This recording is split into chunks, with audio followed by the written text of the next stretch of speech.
Hello दोस्तों, मैं doctor रश्मि त्रिपाठी आपका अपने चैनल लॉ फाइटर्स अकेडमी में स्वागत करती हूं। दोस्तों, आज के सेशन में जो मैं केस लेके आई हूं वो सुप्रीम कोर्ट का लेटेस्ट केस है और आज के केस का जो मुद्दा है वह SC/ST वर्ग के रिजर्वेशन को लेकर के है। जो कि देखिए, यह मुद्दा अहम क्यों है? यह मुद्दा अहम इसलिए है क्योंकि सुप्रीम कोर्ट ने अपने ही एक फैसले को यहाँ पे पलट दिया है। यानी कि सुप्रीम कोर्ट का 2004 में ST/SC वर्ग के रिजर्वेशन को लेकर एक फ़ैसला आया था। उस फैसले को अभी जो फैसला नया आया उसमें कोर्ट ने पलट दिया है, बिल्कुल विपरीत मत दिया है।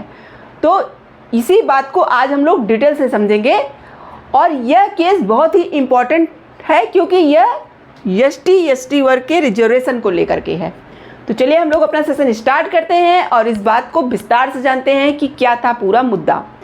देखिए, यह मुद्दा सुप्रीम कोर्ट तक कैसे पहुंचता है, पहले हम लोग यह बात जान लेते हैं, फिर उसके बाद आपको जो है जजमेंट पूरा बताएंगे कि क्या जजमेंट आया है।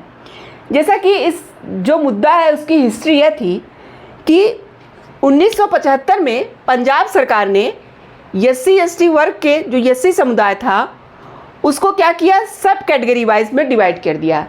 SC वर्ग के समुदाय को इन्होंने वाल्मीकि और मजहबी सिख जो थे उनको एक मतलब उसमें एक आरक्षण का अलग से वो बना दिया।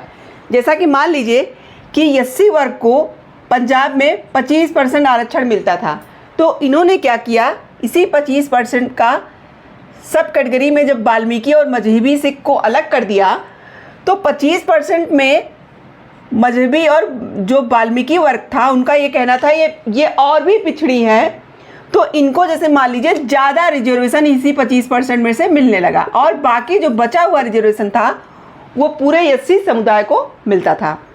तो इस तरह से इन्होंने एक एक्ट भी पंजाब सरकार ने अपना बना रखा था। तो 30 सालों से इनका ये जो सब कैटेगरी इन्होंने SC वर्ग में किया था वो आराम से चलता हुआ चला आ रहा था।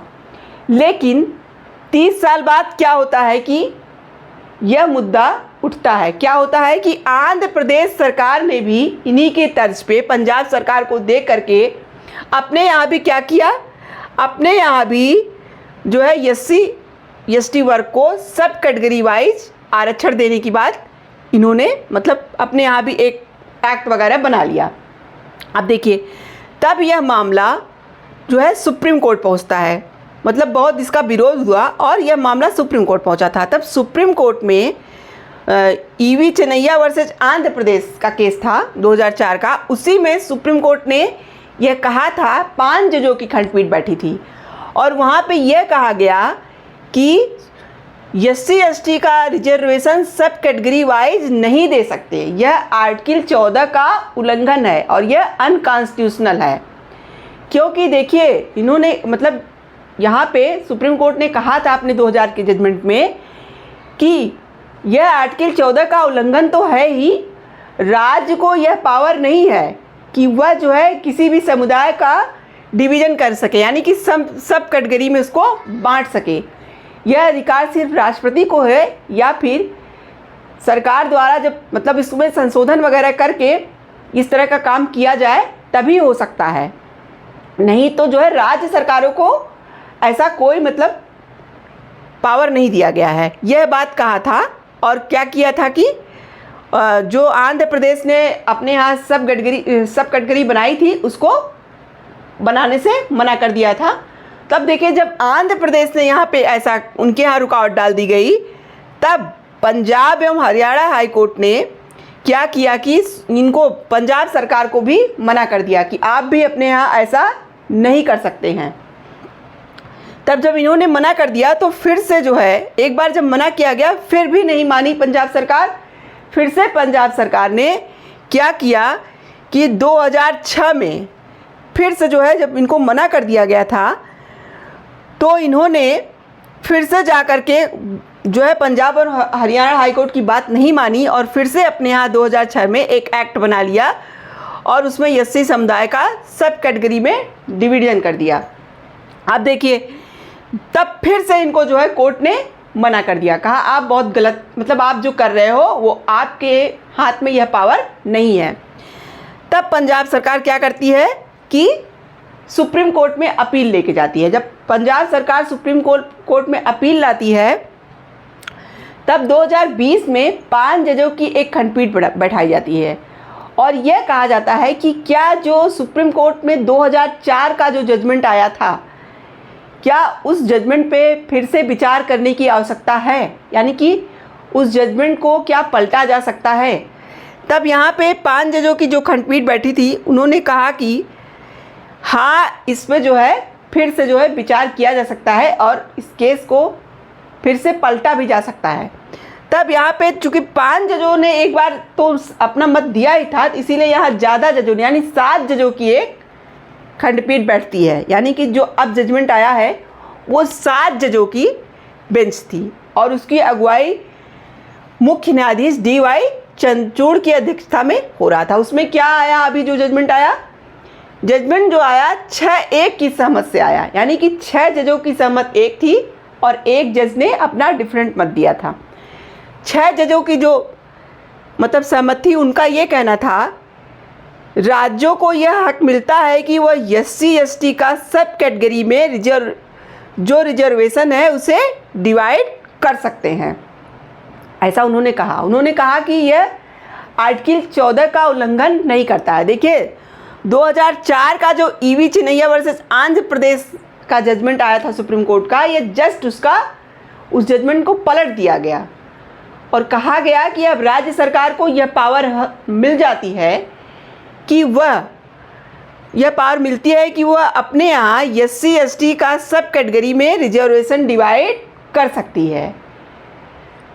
तो जैसे कि अब कैसे डिवाइड करेगी, मतलब यहाँ ये है कि 15% मान लीजिए SC/ST वर्ग को आरक्षण मिला हुआ है, तो उस 15% में अगर राज्य सरकार को जो सब कैटेगरी में ऐसा लगता है कि हाँ इनको ज़्यादा आरक्षण मिलना चाहिए इन पर्सन को, उन 15 में से वो जैसे मान लीजिए 7% ऐसे समुदायों को दे सकती है जिनको ज़्यादा आरक्षण की ज़रूरत है, यानी कि जो बहुत ज़्यादा पिछड़े वर्ग से हैं, SC वर्ग से जो बहुत ज़्यादा पिछड़े हैं, उनको उसमें से कुछ परसेंटेज दे दिया जाएगा। उसके बाद जो बचेगा वो पूरे समुदाय SC वर्ग को दिया जाएगा।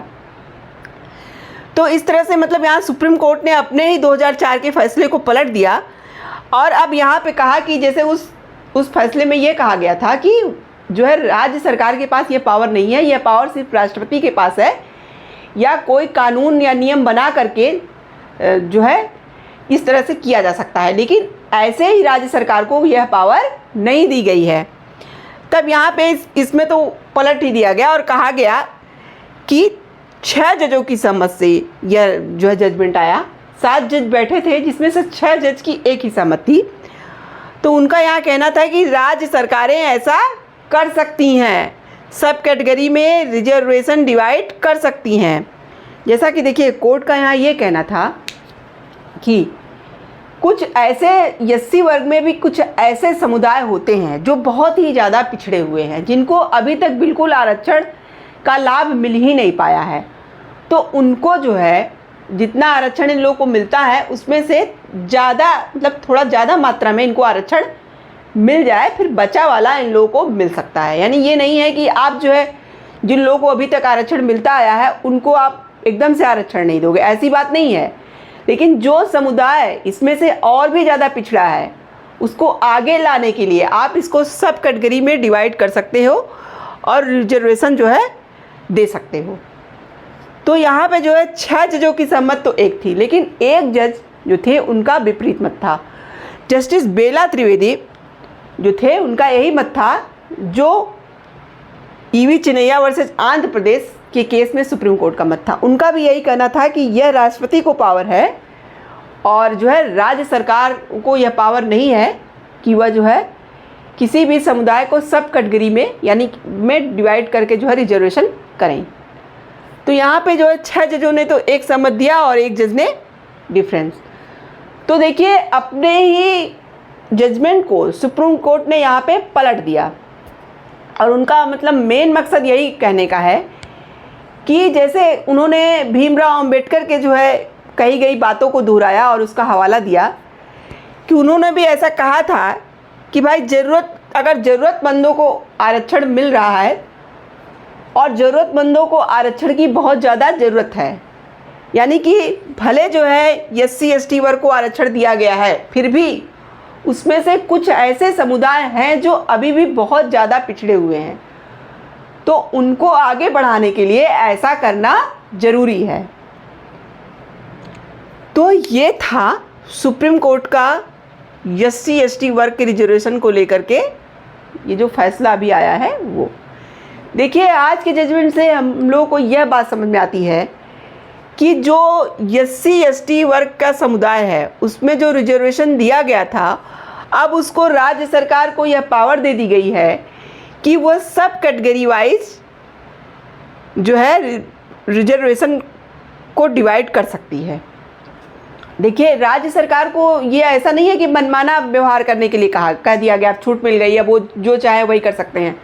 नहीं, यहाँ पे कोर्ट ने कहा कि राज्यों को कुछ डेटा के आधार पर यह दिखाना होगा कि ऐसा करना ज़रूरी है, यानी कि उन्हें वो एविडेंस पेश करने पड़ेंगे जो यह बात प्रूव करते हो कि हाँ, इस वर्ग में कुछ समुदाय ऐसे हैं जिनको एक्स्ट्रा जो है रिजर्वेशन की ज़रूरत है, इसीलिए हम इसका जो है सब कैटेगरी में इसको डिवाइड कर रहे हैं।